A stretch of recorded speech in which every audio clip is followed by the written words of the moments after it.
आप लोग अवध ओझा जी को तो जानते ही होंगे, नहीं जानते? अरे वही राजा वाली रील वाले। तुम राजा हो और अपने आप को मान लो कि हम राजा हैं, पर इसका मतलब ये नहीं कि राह चलते किसी को तमाचा मार दिया। अरे बाबा! राजा जैसा एटीट्यूड डेवलप करना शुरू कर दो बस। सबसे बात नहीं करना है, सबसे डिस्कस नहीं करना है। क्या बात कर रहे हैं? तो भैया योगी जी पावर में नहीं आएंगे। हाँ ना, ठीक। बेचारे दिल्ली इलेक्शन में राजा बनने गए थे, लेकिन जनता ने हरा दिया। लेकिन हार के बाद भी एटीट्यूड वही का वही। आपको आपको सीट में जीत नहीं मिला सर, क्या वजह से? ये मेरी व्यक्तिगत हार है। मैं लोगों से कनेक्ट नहीं कर पाया, मेरे पास कम समय था। 1 महीने में मैं जितने लोगों से कनेक्ट कर पाया उतना वोट मुझे मिला। अच्छा, तो ये मेरी व्यक्तिगत हार है।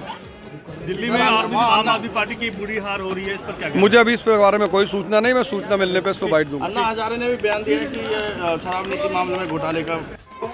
Good question, you are a good question. अभी मुझे इस बारे में, ये मेरी व्यक्तिगत हार है जिसकी मैं खुद जिम्मेदारी ले रहा हूँ।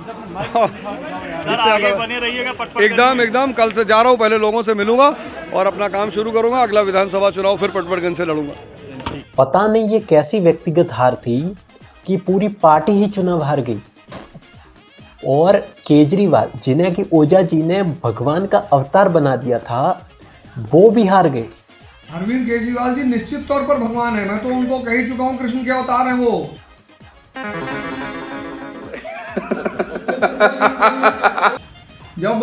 जब भी कोई व्यक्ति समाज बदलने की कोशिश करता है और जब भी कोई व्यक्ति गरीबों का मसीहा बनने की कोशिश करता है, तो उसके पीछे समाज के जो कंस हैं वो पड़ जाते हैं।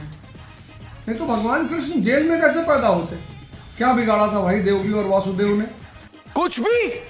लेकिन कंस, चूंकि कंस जो समाज के कंस है ना, ये नहीं चाहते कि कोई गरीबों के लिए काम करे, मजलूमों के लिए काम करे, सताए हुए लोगों के लिए काम। दिल्ली की आज जो स्थिति है वो पूरा उदाहरण बनती जा रही पूरे। इस हार के बाद ओझा जी को पार्टी छोड़नी पड़ी, क्योंकि उन्हें बोलने ही नहीं दिया जा रहा था। बात तो बोला बंद होगा रहा यार, पार्टी लाइन के बाहर नहीं बोल सकते।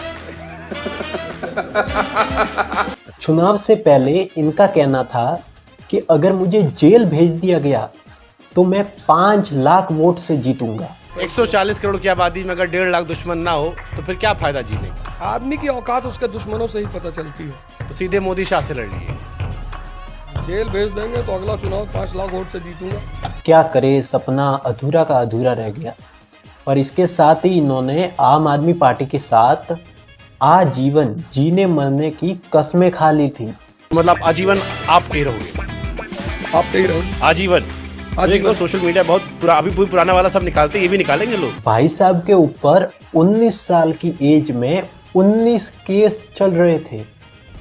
जिस समय 19 बार पुलिस केस हुआ आपके ऊपर। 19 साल 19 केस, बढ़िया एवरेज चल रहा था। अच्छा एवरेज चल रहा था। नहीं, ये बिल्कुल ही सच है। और गोंडा का बदमाश कह सकते हैं, खुराफाती कह सकते हैं। मैं क्लास 10th में था जब पहली बार मेरे ऊपर केस हुआ। तो हॉल में आपके ऊपर गोली चली? मैंने चलाई।